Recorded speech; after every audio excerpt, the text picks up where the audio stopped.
Apat. 5. 6. 10 na. Sige, doon ka sa number 1. Number 1 ka. Sige. Opo, pumunta na kayo. Dito, number 3. Diyan ka na. Sige na. Opo na na maayos dito. Dito, dustbin.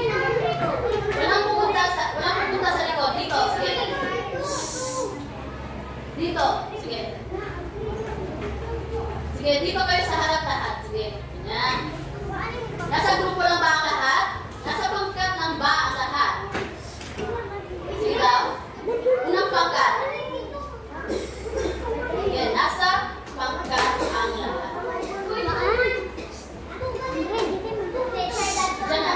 Upo na, upo na, upo. Upo na naman tuwid. Upo na naman tuwid. Okay na, okay na, okay. Sige na, likod na, likod. Likod na, likod. Likod na, likod. Sige na. Sige na, likod. Likod. Okay, nasa pangkat na. Umupo na ng maayos. Ngayon, ano ang mga bagay na dapat ninyong gawin kapag may teacher dito sa harap? Tahimik. Good, tahimik. Umupo na maayos. Pero bago yan, ano ang napapansin ninyo dito sa harap? Ano ang napapansin? Taas ang kamay? Taas ang kamay? Sige, Ting Mohamed.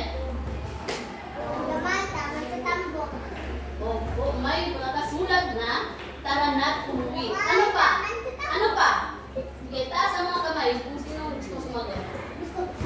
Yes, Ruthie. May mga numbers or numero. So, ito ang ating magiging chart sa araw na ito. Okay na to. Ito ay tatawagin natin tara na't umuwi. May tatlong mga fruits dito, or mga tao, at sila ay umuwi sa kanilang mga tahanan sa kuweba. At may nakikita kayong numero dito, diba? Mga numero. Sa bawat partisipasyon or pagpapataas niyo ng mga kamay, kung sumasagot kayo kay teacher na ganyan. So, ang mga ito ay hahakbang patungo dito. At kung sino ang unang makapunta dito sa kanilang bahay, ay ang siyang mananalo. Gusto niyo ba manalo? Okay. Para manalo kayo, ano ang dapat ninyong gawin? Itaas ang kamay. Ano? Tahimik. Tumahimik. Ano pa? Makinig sa guro. Tama. Ano pa?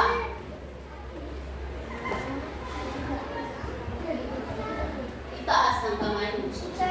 Tama ang lahat ng inyong mga sinasabi. Ako ang Opo. Ang mga sinabi niyo ay tama. At meron din akong inihanda dito mga alituntunin. Mga alituntunin sa klase. Maaari ba kong ibasa? Huwag magingay. Okay. Huwag magingay. Huwag kayong gumawa ng kahit anong ingay. Okay? Kung gusto ni teacher, makinig lang. Pangalawa, makinig sa guro. Makinig dito kay teacher sa guro. Ituon ang mata sa pisara. Hindi sa labas. Dito sa pisara at kay teacher. At ang paghuli ay itaas ang kanang kamay kung gusto sumagot. Okay, hindi. Ayaw ni teacher na, teacher. Guro. Diba, guro? Huwag kayong mag-answer kung hindi pa tinawag ni teacher. Huwag kayong sumagot agad.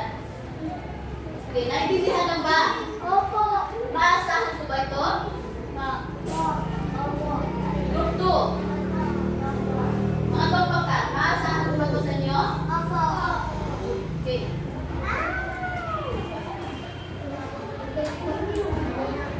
Pag hindi ninyo sinunod ang ating alitutunin, ay magbabawas ako ng puntos. Halimbawa, pag nandito na siya, ipa-aatras ko siya. Kaya, makinig kayo ng mabuti. Okay. Ngayon ay may ipapakita akong larawan sa inyo. Ito. Ano ang nakikita ninyo sa larawan? Taas ang kamay, taas. Yes, ganun din. Bravo. Tama, ano pa?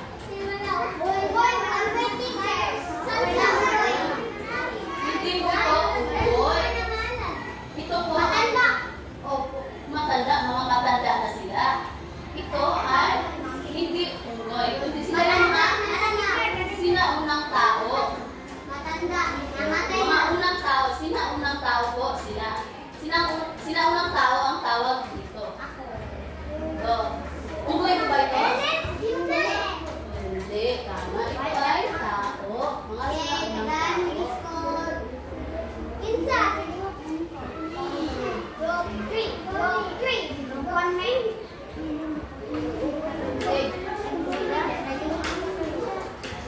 Ngayon ay may papakita akong video sa inyo. At makinig kayo mabuti.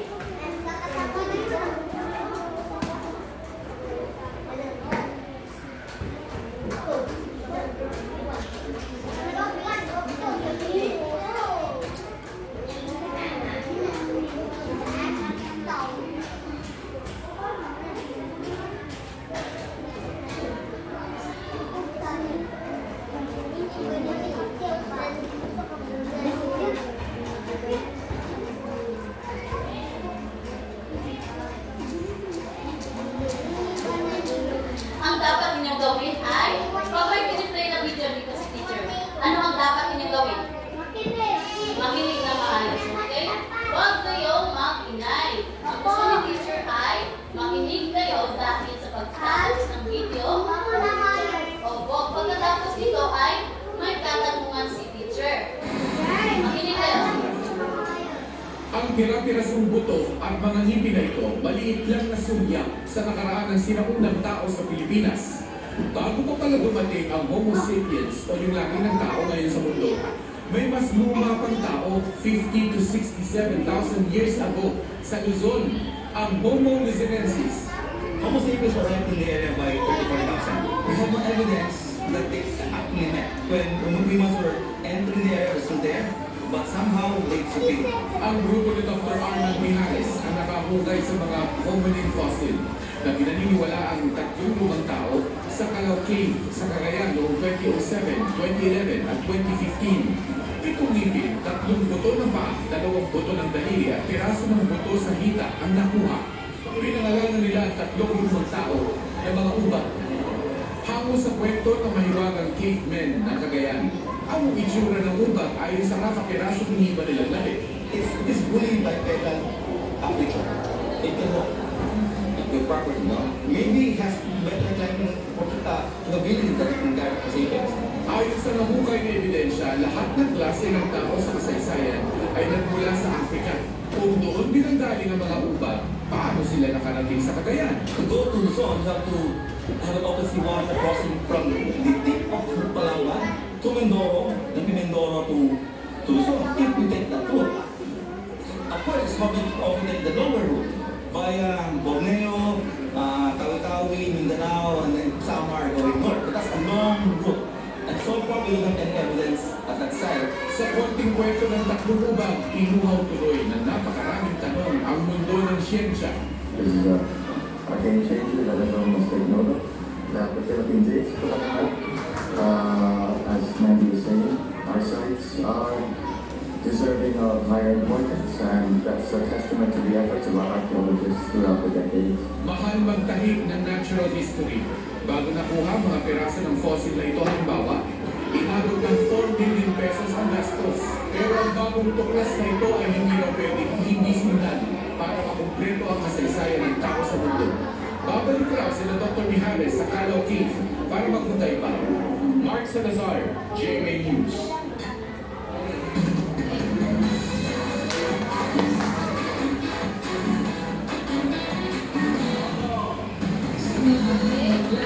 Nakinig lang ba? Opo. Okay. Wala nang katanungan? Wala. So, ako ang magtatanong sa inyo. Tungkol saan ang video na ating pinanood? Anong?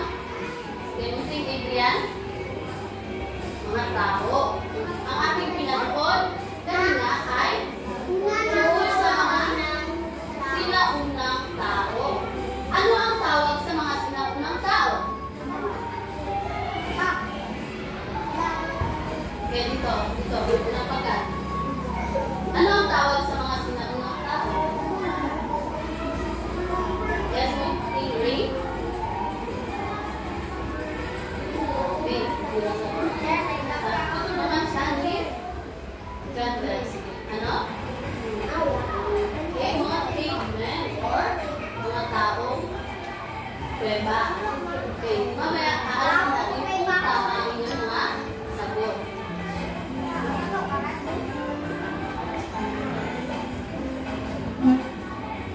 Aalamin natin kung tama ang inyong mga naging sagot. Yan. Umupo muna na maayos. Umupo na maayos. Upo. Okay, magsisimula na si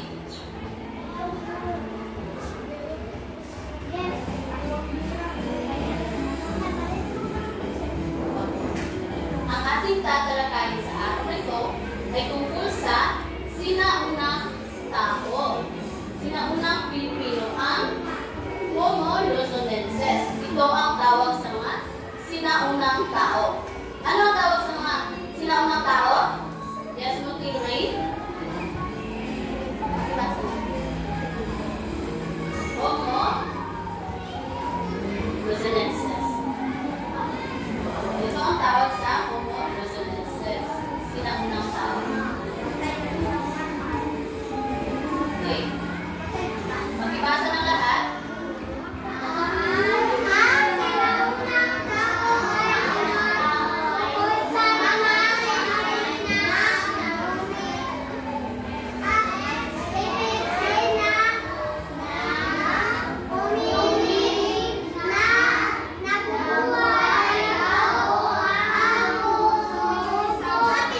Sapiens. Homo sapiens.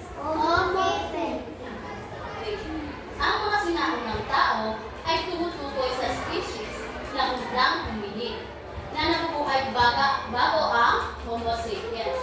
Ito ang Homo sapiens, kabilang na tayo dito. Ang tawag sa atin ay Homo sapiens. Tayo yung mga magkabago na tayo daw din na sinabi na. positive. Ang halimbawa nito ay ang Homo australopithecus at Homo habilis at Homo erectus. Kabilang sa mga sinaunang tao. Narito ang larawan. Ito yung mga evolusyon ng tao. Ang halimbawa ng sinaunang tao ay ang Australopithecus at Homo habilis, Homo erectus, at Homo neanderthalensis, at Homo sapiens. Ito na tayo. Sa Homo sapiens na tayo nakabilang. Naintindihan cipher.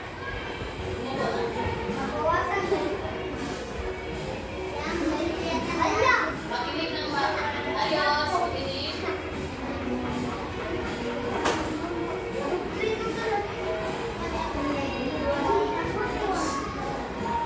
Ang tatalakayin natin ngayon ay tungkol sa Homo luzonensis. Ito ang mga larawan ng Homo luzonensis. Kabilang siya.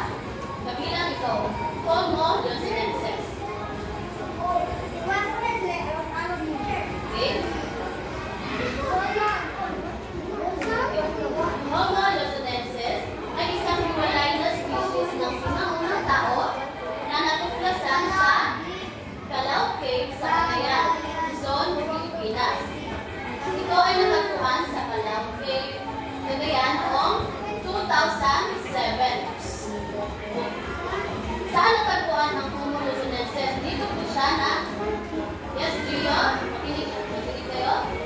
Sa Calao Cave sa Cagayan. Dito natagpuan ang Homo luzonensis noong 2007.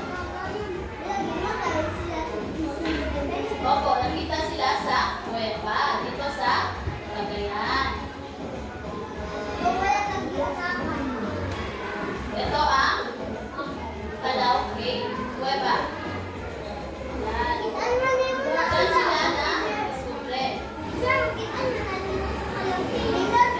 Sa Calao Cave.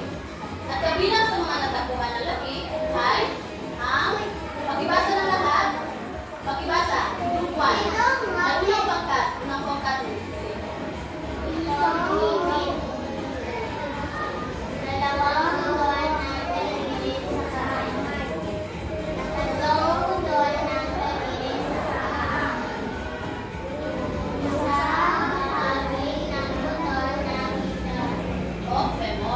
Ito yung mga nakita nila sa kuweba. Yung mga labi, mga buto-buto na lang. May nakita silang 7 ngipin, 2 buto ng daliri sa kamay, 3 buto ng daliri sa paa, at isang bahagi ng buto ng dita. Ito ang larawan. Ito yung mga nakita nila sa loob ng kuweba. So, may 7 ngipin. Ito yung mga ngipin. Opo, ito yung sa kamay, buto ng kamay, buto ng kamay, buto ng paa, at isang parte ng kita. Bahagi sa may kita ito siya. Yan yung mga nakita ng mga scientista, yung mga scientists. Sila yung mga nakadiscover na Homo luzonensis. Opo, wala sila. Dahil sila ay nabuhay nung sinaunang panahon pa. Sila ay na-discover ni Armand Mijares. Marami sila, mga scientists, mga scientista. Pinag-aralan nila at nalaman nila na ito ay mga sinaunang tao. Hindi pa, yung mga panahon na yun, mas una pa siya kesa sa mga unang tao. Dahil sila ay nabuhay ng mga 67,000 years ago pa. Matagal na, kaya sila ang tinawag na sinaunang Pilipino or tao dahil sa buong Asia na siya. Naintindihan? Opo.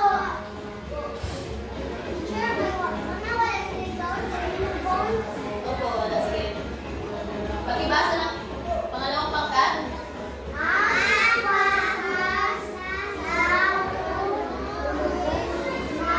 Luzonensis.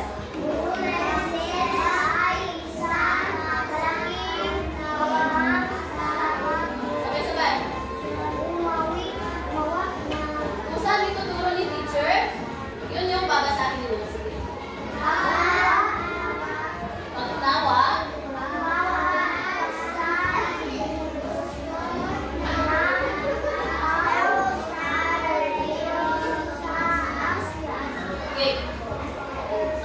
pagtuklas ng Homo luzonensis ay malaking epekto nito sa kasaysayan dahil dito nalaman ng mga siyentista na may mga sinaunang Pilipino o tao na naninirahan dito sa Pilipinas. Partikular na saan natagpuan ang kanilang mga labi?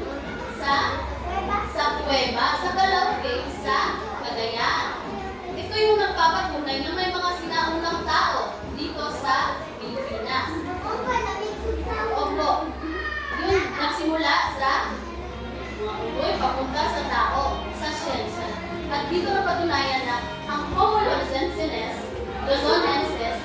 ay siya yung pinakauna, mga sinaunang tao na naninirahan sa Pilipinas. Sila ay mga maliliit na tao. Okay.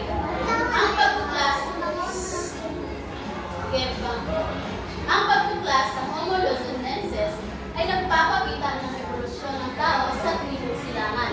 Pinapakita nito na may matagal na naninirahan sa Pilipinas bago pa man dumating ang mga dayuhan. Mas may nauna pa at sila yung tinatawag na Homo luzonensis. Ano yung tawag?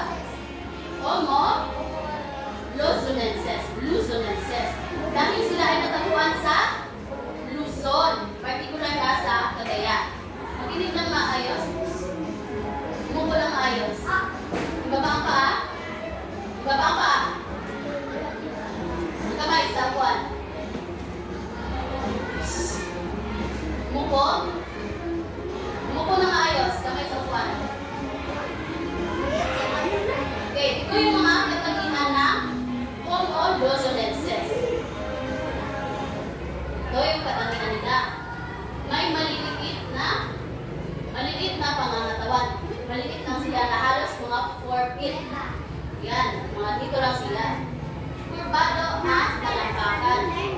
Pag ganito yung kanilang mga talampakan. Maliliit lang po sila, maliit lang. Opo, mga katulad lang ninyo, mga ganyan. Mga maliliit silang tao. Baluktot ang mga daliri. Yung mga daliri nila ay pag ganito. Para sa paggamit nila sa pag-akyat ng mga puno. Baluktot ang mga daliri. Hindi po ganito. Parang pag ganito sila. Dahil umaakyat sila sa mga puno upang umanap ng mga pagkain. Opo, parang uy, pero hindi ito po. Uy, tawag po. Opo, ang tawag dito ay Homo luzonensis. Naninirahan sa Cueva. Sa mga sinaunang panahon, wala pang mga bahay at ang tinitirahan nila ay sa Cueva.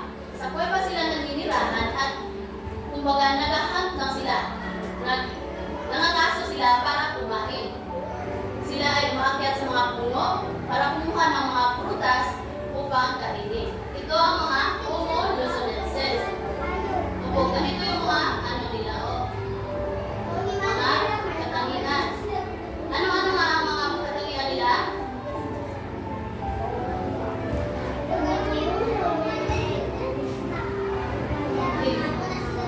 Meron silang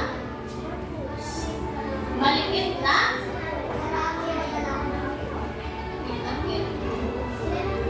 meron silang lahat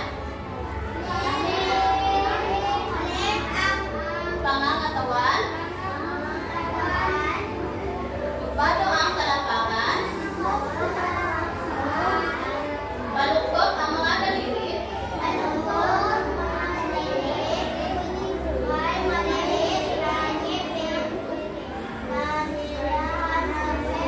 ito ang mga katangian ng Homo luzonensis.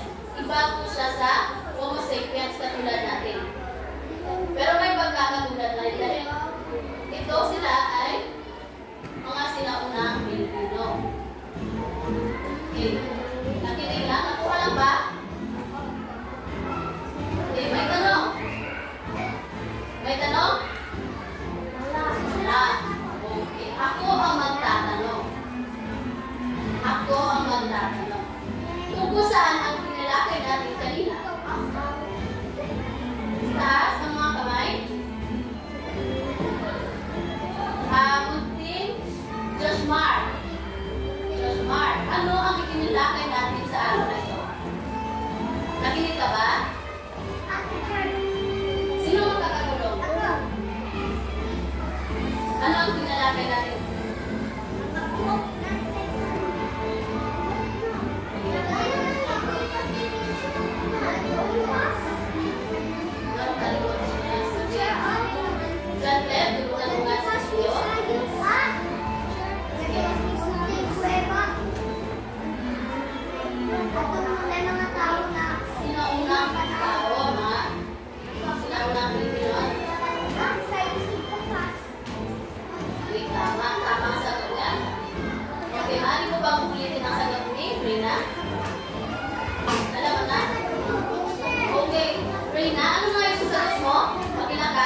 isa.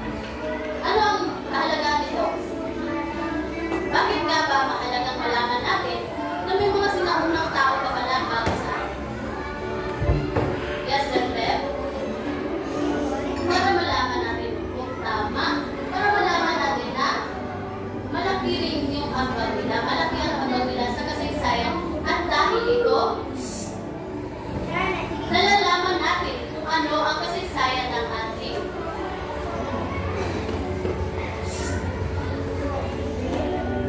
mga katanda, di ba? Namamana lang natin siya. Namamana lang natin yung ibang katangian sa mga sinaunang Pilipino. At dahil ito, mas napapahalagahan natin ito sa pang-araw-araw.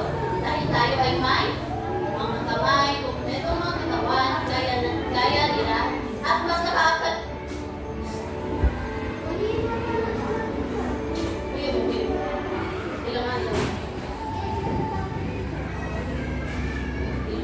At nagagawa natin ang mga bagay na hindi tayo gano'n na nahihirapan gaya ng mga sinaunang Pilipino. Okay. May tanong pa ba ang lahat? Okay. At nag-participa naman ang lahat. Lahat kayo ay sumagot ay nakapang sila ng ika-tatlong hakbang.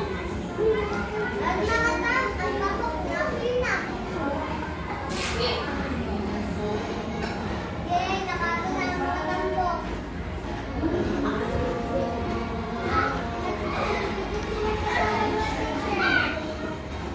Ngayon ay may gagawin.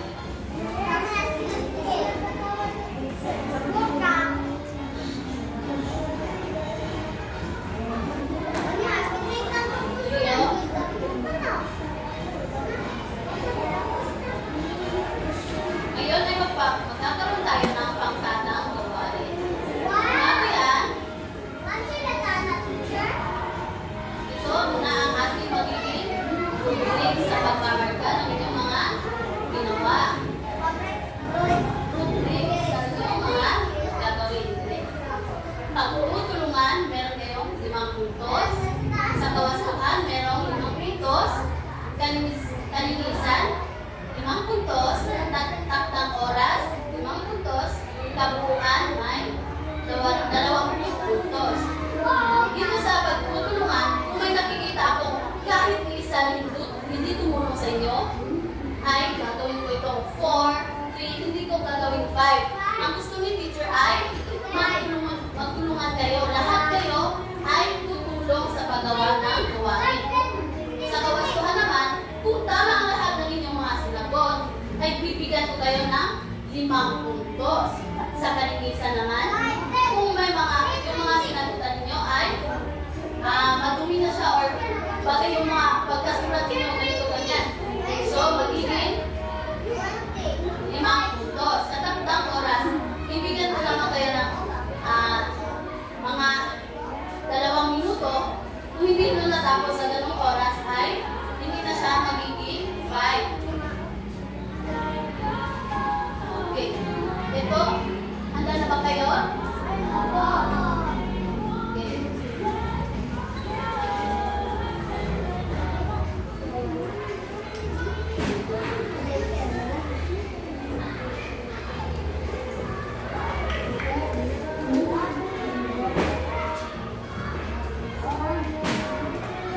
Para sa unang pangkat, huwag mo nang usin. Hawakan na muna.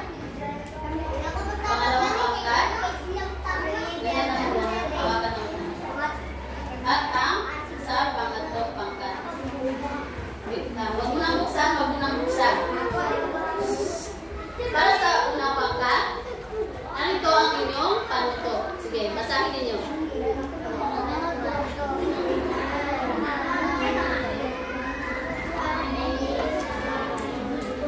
Itugma ang hanay A sa hanay B. Basahin niyo muna ang tanong dito sa hanay A at hanapin ang sagot sa hanay B. Gumawa lang kayo ng linya. Diba? Linya yung papunta sa hanay B. Hanapin ang sagot. Sige, nakuha lang. Huwag mo nang simulan. Huwag mo nang simulan. Sige. Para sa pangalawang pangkat,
Magpapaliwanag. Halika na dito, Gio.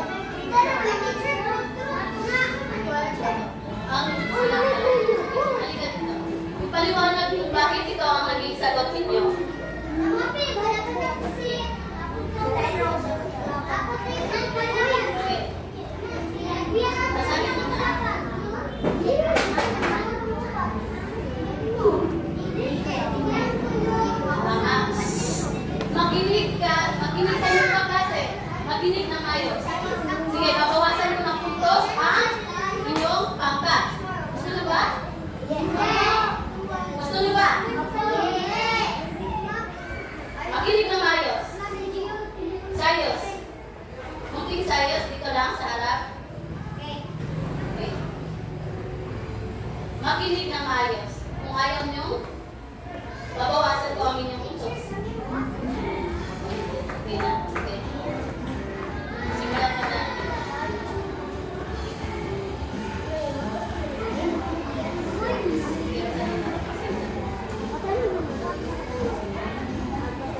Ito ang sagot ng pangalawang pangkat. Ang homologneses ay may maliit na katawan. Sige, pakilakas.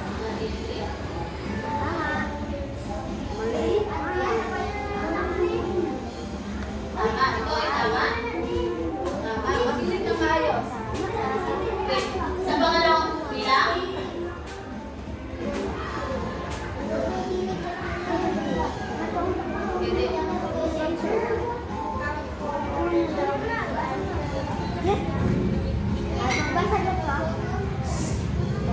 ang homologneses ay hindi sa Pilipinas nakaluhan. Ang sagot ninyo ay ano? Mali ang sagot. Pangatlo, maliliit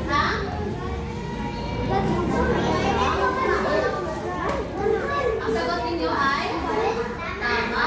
Dahil ang kailangan ngipin ay maliliit. Okay, sa pangapat na sila. Opo.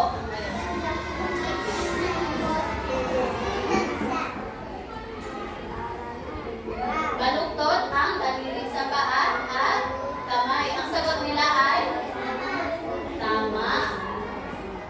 Ang lima.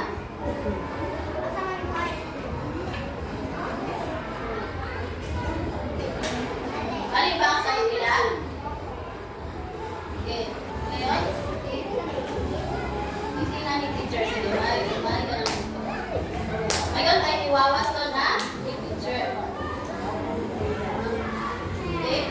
Ang homologneses ay may maliit na katawan. Ito ay tama. Ang homologneses ay hindi sa Pilipinas natagpuan. Tama ba o mali? Tama ang kanilang sagot na mali. Sa pangatlo, maliliit ang ngipin ng homologneses.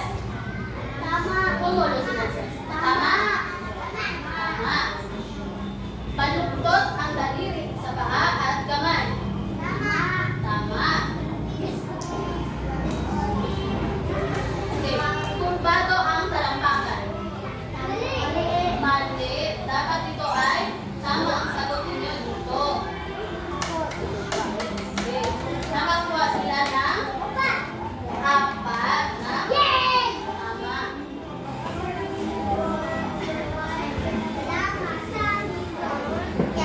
Okay, so parang sa okay. Maliwanag mo siya. Okay.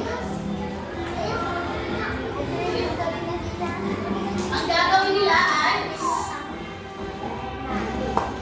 unang pangkat, makinig. Dito. Okay. Ang gagawin nila ay unang apat lang ng tamang salita mula sa kahon para buuin ang pangungusap. At ito ang mga salita na pilihan nila. Sige.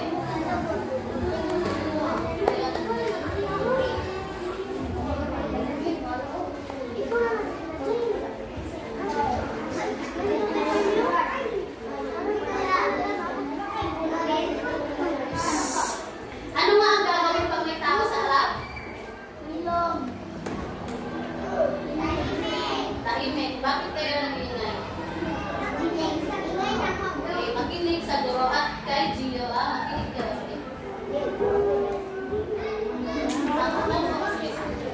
Ang sagot nila ay ng tao. Ang homologneses ay natuklasan sa Calao Cave ng tao. Tama ba o mali? Tama. Ang mga pagpilihan lamang ay andito sa loob ng kahon.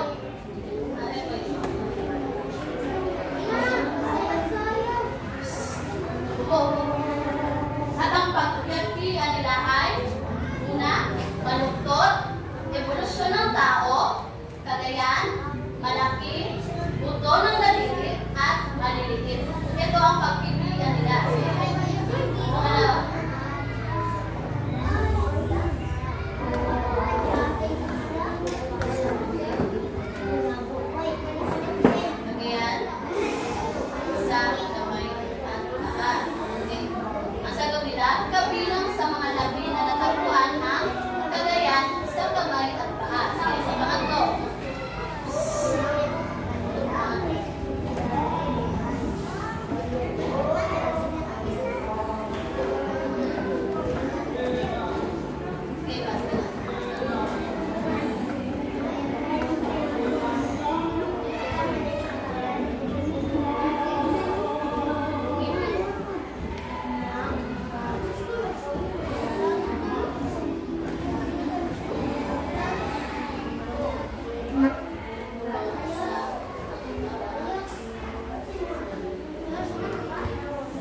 Ang Homo luzonensis ay natuklasan sa Calao Cave sa, ang sagot dito ay Cagayan. Sa Cagayan. Sa pangalawang bilang naman, kabilang sa mga labit na natagpuan ang buto ng daliri sa kamay at paa. Ito ang sagot dapat ang pangkat. At sa pangatlong bilang naman, ang kanilang daliri ay baluktot para sa pagkakyan. Tama. Mayroon silang buto ng daliri ng ngipin. Buto ng daliri ng ngipin. Ang tamang sagot dito ay maliit ng ngipin. At sa panglima ay ang pagtuklas sa kanila ay malaking tulong sa pag-unawa sa evolusyon ng tao sa alga. Nakakuha sila ng isang utos.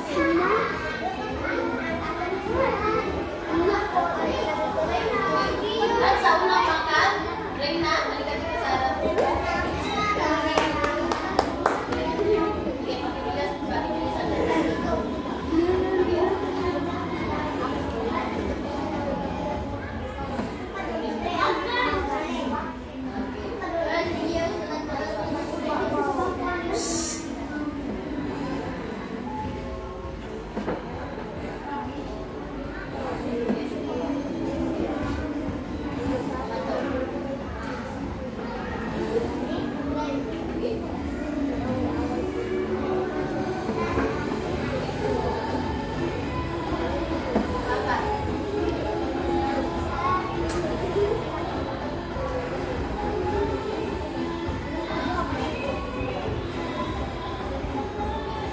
Maraming salamat, Reyna. Ngayon ay iwawas ulit. Makibasa ng lahat. Lahat.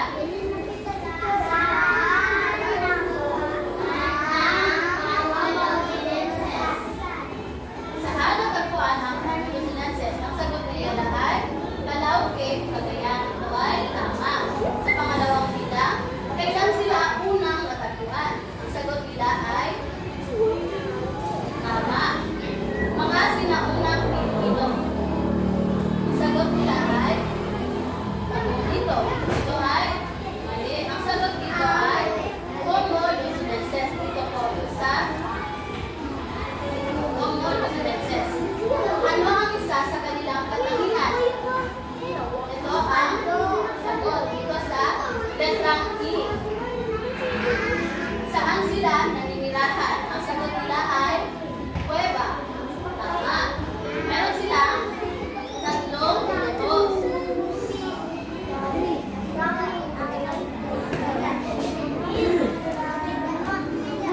Meron apat na utos ang pangalawang pangkat. Kaya naman, bibigyan natin sila ng magaling clap. Sige.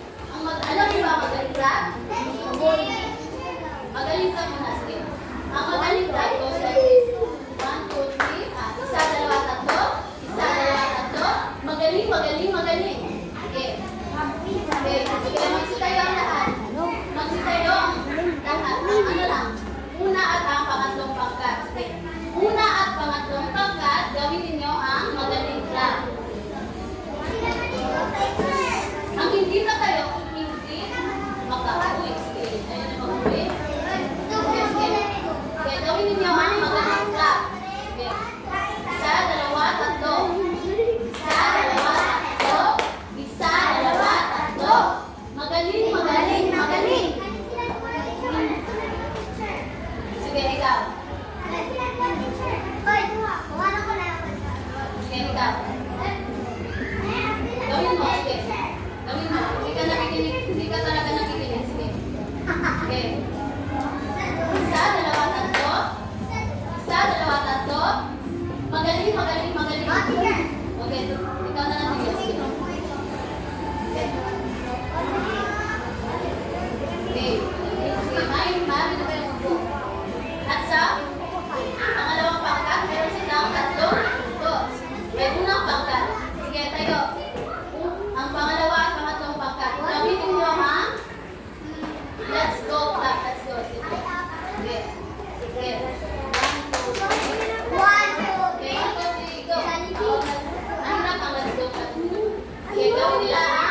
Jollibee, clap. Jollibee, clap.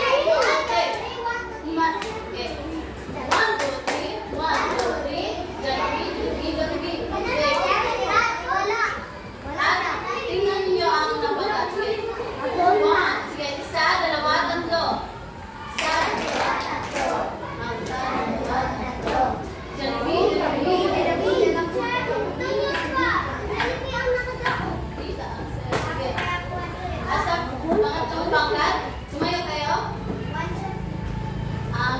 Gawin niyo ang fireworks clap. Sige, ito. Isa, dalawa, tatlo. Isa, dalawa, tatlo. Sige, isa. Sige. Gawin niyo lahat, Adrian. Maaari ka bang tumayo? Okay. Isa, dalawa, tatlo. Isa, dalawa, tatlo. Isa, dalawa, tatlo. Okay. Maaari na kayong umupo. Para sa pangalawang pangkat, meron silang apat na isa, dalawa, tatlo, apat. Sa pangatlo, meron silang isa. Meron silang tatlo. Isa, dalawa, tatlo.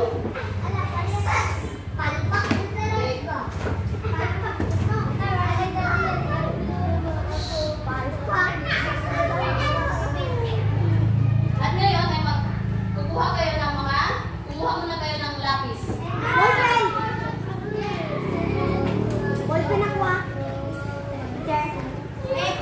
Kumuha ng lapis. Okay, ballpen na.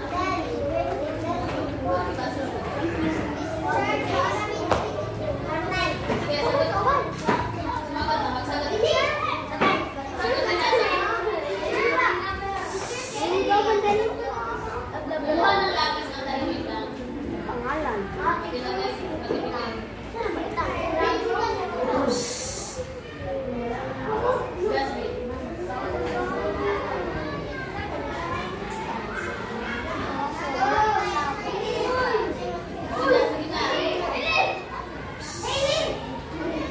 Sige na, sagot.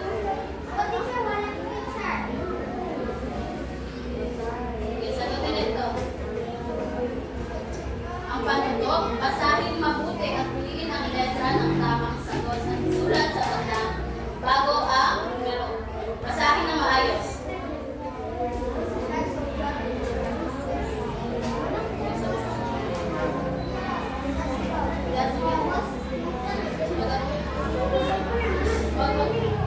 Huwag tumingin sa papel ang katabi.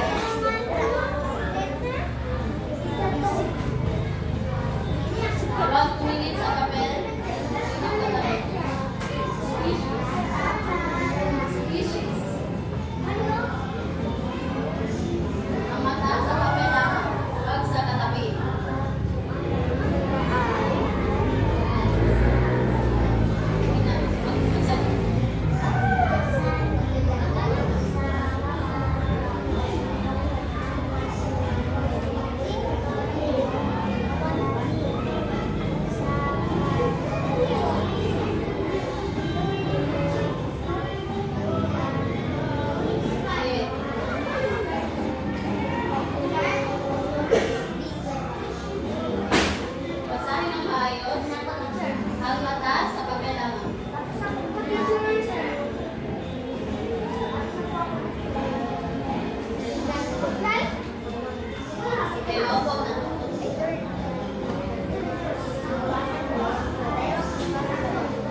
Ngayon ay kunin niyo ang inyong mga kwaderno. Notebook, kwaderno. Ipasa ninyo ito sa susunod na ating pagkikita. Assignment.